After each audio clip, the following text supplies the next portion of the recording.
احنا النهارده تاني يوم العملية مع مدام مباركة، هي من ليبيا.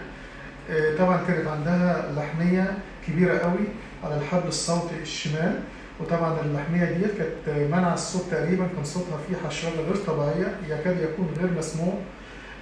طبعا احنا عملنا العملية تقنية حديثة بجراحة بالمنظار بجهاز معين كده.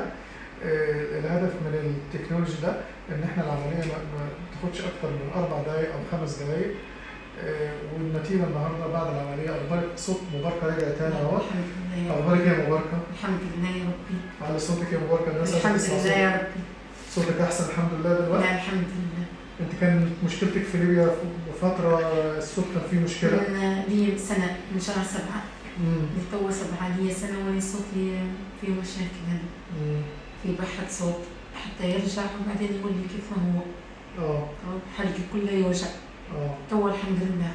تو الحمد لله. النهارده كان يوم العمليه؟ من اول يوم الحمد لله. من اول يوم حاسه بتحسن صوتك ما شاء الله، نغمه طبيعيه اهي الحمد لله. لا الحمد لله. على نعمه الله. الحمد لله. تدعي لنا؟ تدعي لنا؟